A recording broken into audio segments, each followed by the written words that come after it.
Hello my family, welcome to Antony சமையல். இன்றைக்கி சூப்பரான ஒரு ரெசிபி தாங்க நீங்கள் பார்க்க போகிறீங்க. கேப்சிகம் எக்கு பீஸா தாங்க நீங்கள் பார்க்க போகிறீங்க. பசங்க ஆசைப்பட்டு கேட்டதுனால இதை நான் ரெடி பண்ணேங்க. எப்படி அப்படின்னு சொன்னால், வெங்காயத்தை நல்லா பொடியாக கட் பண்ணிக்கிட்டேங்க. அதோடு சேர்த்து பச்சை மிளகா, கொஞ்சமாக கருவேப்பிலை பொடியை கட் பண்ணிக்கிட்டேங்க. அதோடு சேர்த்து கொத்தமல்லியும் பொடியை கட் பண்ணியாச்சுங்க. அதையும் சேர்த்துட்டு அதோட கொஞ்சமாக நான் ப்ரெட் கிராம்ஸ் கொஞ்சம் யூஸ் பண்ணிக்கிட்டேன். அதோட கொஞ்சம் கார்ன்ஃப்ளவரும் கொஞ்சம் போட்டுட்டு ஒரு 5 முட்டையை நல்லாவே பொத்து ஊற்றிக்கிட்டேங்க. ஏன்னா 5 முட்டை இங்கேருந்து போட்டோம் அப்படின்னம்னாக்க தாங்க இங்கேருந்து கொஞ்சம் 2 பசங்களுக்கு கொடுக்குறது கொஞ்சம் நல்லாயிருக்கும். அதுக்காக 5 முட்டை இங்கேருந்து உடச்சி ஊற்றிக்கிட்டேன். அதோட கொஞ்சமாக உப்பும் போட்டுக்கிட்டேங்க. டேஸ்ட்டுக்காக கொஞ்சம் மஞ்சத்தூள் போட்டுக்கிட்டேன். அதோட கொஞ்சம் ஜீரகத்தூளும் கொஞ்சமாக மிளகுத்தூளும் போட்டுக்கிட்டேங்க. அதை சேர்த்து நல்லா இங்கேருந்து பேட்டர் ரெடி பண்ணி நல்லாவே இங்கேருந்து பீட் பண்ணிக்கிட்டேங்க. சூப்பராக இங்கேருந்து பீட் பண்ண அப்படின்னம்னாக்கா கொஞ்சம் நல்லா இந்த ஒரு மசாலா எல்லாம் இங்கேருந்து அங்கிட்ட இங்கிட்ட இல்லாமல் நல்லா இருக்குங்க. திப்பியாக இல்லாமல் இருக்கும். இதோட நான் தோசைக்கல்லை சூடு பண்ணிவிட்டு கொஞ்சமாக எண்ணெய் ஊற்றிட்டேங்க. என்னிட்ட 3 கேப்சிகம் இருந்ததுங்க.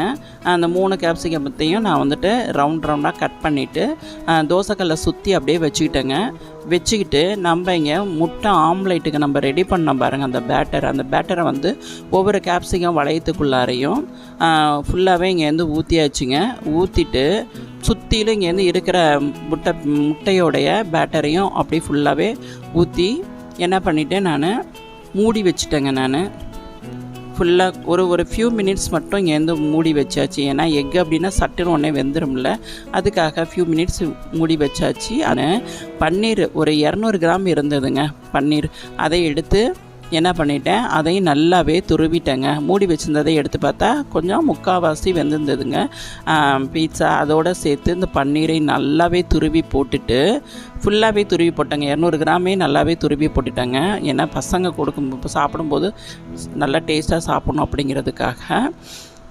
அதோட கொஞ்சம் மொசரெல்லா சீஸ் கொஞ்சம் இருந்ததுங்க, என்கிட்ட இருந்தது. அதையும் எடுத்து ஃபுல்லாகவே நிறைய இங்கேருந்து சீஸாக துருவி போட்டேங்க. துருவி போட்டு ஒரு ஃபியூ செகண்ட் தாங்க நாங்கள் இங்கேருந்து அதை மூடி வச்சுருந்தேன். அதுக்கு மேலே கார்னிஷ் பண்ணுறதுக்கு ஆரிகோனாவும் சில்லி ஃப்ளேக்ஸும் கொஞ்சம் போட்டுட்டு மூடி வச்சுருந்தேங்க. மூடி வச்சு எடுத்து கட் பண்ணி கொடுத்தா பசங்களுக்கு, அம்மா கடையில் வாங்குகிற பீட்சாவோட வீட்டில் செய்கிற பீட்சா ரொம்ப சூப்பராக இருக்குதுமா அப்படின்னாங்க. பசங்களுக்கு இப்படி எடுத்து ஒரு பீஸ் கட் பண்ணி எடுத்து கொடுக்குறேன் பாருங்கள், தொடவே முடியலங்க. செம்ம ஹீட்டுங்க. இந்த பீட்சா உங்களுக்கு பிடிச்சது அப்படின்னு சொன்னால் ஆண்டனி சமையலுக்கு சப்ஸ்கிரைப் பண்ணிக்கோங்க. ஓகே, தேங்க்யூ, பாய்.